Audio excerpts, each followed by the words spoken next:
मैत्रेय बाबा कहते हैं विदुर जी आप तो साक्षात धर्मराज अवतारी। कथा आती है मांडप सापाद भगवान। मांडप बाबा के श्राप से धर्मराज ही 3 रूपों में अवतरित हुए, युधिष्ठिर, विदुर और सुपज के रूप।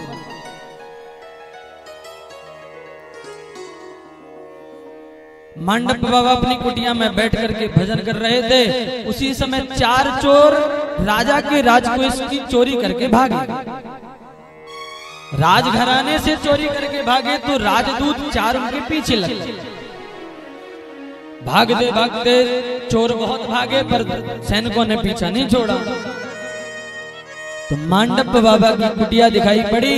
चारों चोर उसी कुटिया में जाकर के अपने कपड़े उतार करके शरीर में भभूति रमा करके महात्मा जी के 2 इधर 2 इधर बैठे। सैनिक जो पीछा करके आ रहे थे उन्होंने कहा यहां तक कुछ चिन्ह दिखाई पता लगाओ यहीं कहीं। ढूंढा तो कुटिया में कपड़े मिल गए, पहचान गए ये सब के सब नंबर 1 के चोर हैं और ये चोरों का सरदार है। 5 को पकड़ करके ले गए। 4 चोर तो असली थे, उन असली के चक्कर में महात्मा जी को और पकड़ लिया। राजा के सामने पेश किया, महाराज ये चारों चोरों ने आपके यहाँ चोरी करी है और ये चोरों का सरदार है। आदेश दें इनको क्या दंड दें। राजा ने कहा 5 को सूली पर चढ़ा दो। तो 5 को सूली पर चढ़ाया तो जो 4 चोर थे वो तो सूली में चढ़ते ही सिधार गए। पर मांडप बाबा सूली में बैठकर भी एकदम ध्यान लगा कर बैठे।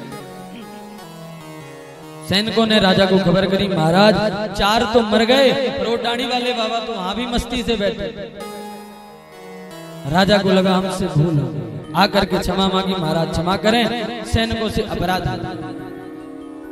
मांडप बाबा ने कहा नहीं इसमें तुम्हारा कोई दोष नहीं, तुमने तो इन चोरों के चक्कर में हमको चढ़ा दिया। पर मैं ये जानता हूं कि जीवन में जो भी फल मिलता है वो पाप पुण्य का ही फल है। और जब मैं अपने जीवन में दृष्टि डालता हूं तो मैंने अपने संपूर्ण जीवन में छोटा सा भी पाप नहीं।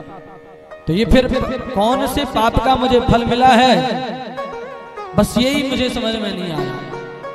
पर ये तुम नहीं समझोगे इसलिए हम सीधे यमराज से ही पूछने जा रहे हैं।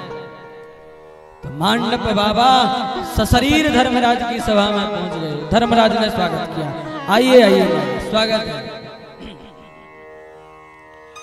मांडप बाबा बोले स्वागत तो ठीक है, पहले ये बताओ आज हम सूली पर क्यों चढ़ाए गए। धर्मराज ने चित्रगुप्त से कहा भाई इनका जो बही खाता है जरा देखो। चित्रगुप्त ने खूब पन्ने पलटाए। पन्ने पलटाने के बाद धर्मराज जी से बोले महाराज ये जब 4 वर्ष की अवस्था में थे तब इन्होंने एक कीड़े को एक सुई लेकर के कांटा लेकर के चुभो करके मार डाला, ये उसी का फल मिला। धर्मराज ने जब बताया तो मांडप बाबा की भ्रकुटी टेढ़ी हो गई। अरे धर्मराज जब हम 4 वर्ष की अवस्था के हैं हमें ये बोध ही नहीं है कि पाप क्या है पुण्य क्या है, और उस छोटे से पाप का तुमने इतना बड़ा परिणाम दिया, फल दिया, सूली पर चढ़ा दिया। हम तो निकल ही जाते महाराज, तो राम जी के नाम से बच गए। जाओ मेरा श्राप है 100 जन्मों तक तुम दरिद्री हो। इस मृत्यु लोक में आकर के 100 जन्मों तक तुम दासी पुत्र बन करके में दिखाई पड़ते हैं। और जब पापियों से मिलते हैं तो यमराज के रूप में हैं। एक कैसे बोले जब कोई सज्जन पुलिस के बड़े अधिकारी से मिलता है, दरोगा जी से कोई जब सज्जन मिलता है तो वो सोचता है दरोगा जी बड़े सज्जन हैं, इनके राज्य में अब हमें कोई कष्ट नहीं। और उसी दरोगा को जब कोई चोर डकैत देखता है तो देखते ही महाराज भागता है, भाग लो। यदि दरोगा साहब ने देख लिया तो अभी डंडे पड़ जाएंगे। आदमी एक ही है पर जो पापी है उसको काल के समान दिखाई पड़ रहा है और जो सज्जन है उसके लिए तो सज्जन है। उसी प्रकार धर्मराज यमराज दोनों एक ही हैं, पापी पुण्यात्माओं को अलग अलग दिखते हैं। खूब बड़ाई करी विदुर जी की। अंत में मैत्री बाबा कहते हैं, राजन विदुर जी, जिस संसार में लोग सुख ढूंढ रहे हैं उस संसार में सुख है ही नहीं। जैसे एक व्यक्ति पानी की खोज में, लोग बताते गए आगे चले जाओ पानी है, चलते चलते सरोवर के तट भी पहुंच गया, पर विडंबना ये कि उस सरोवर में बहुत ज्यादा काई लगी हुई थी, पानी दिखाई नहीं पड़ा। कभी कभी स्थिर जल में काई लगते देखा होगा। प्यासा सरोवर के तट पर खड़ा है, सरोवर में पानी भी बहुत है पर दिखाई नहीं पड़ रहा। दूर तक नजर उठाकर दृष्टि डाली तो रेगिस्तान की रेतीली मिट्टी में सूर्य की रश्मियों के पड़ने के कारण पानी का भ्रम हो गया। इसी को कहते हैं मृग मरीचिका अथवा मृग तृष्णा। गर्मियों में गाड़ी से चलने पर आप देखिए सड़क में ऐसे लगता है जैसे पानी पड़ा हो, पर पानी की बूंद नहीं, ये मृग तृष्णा है।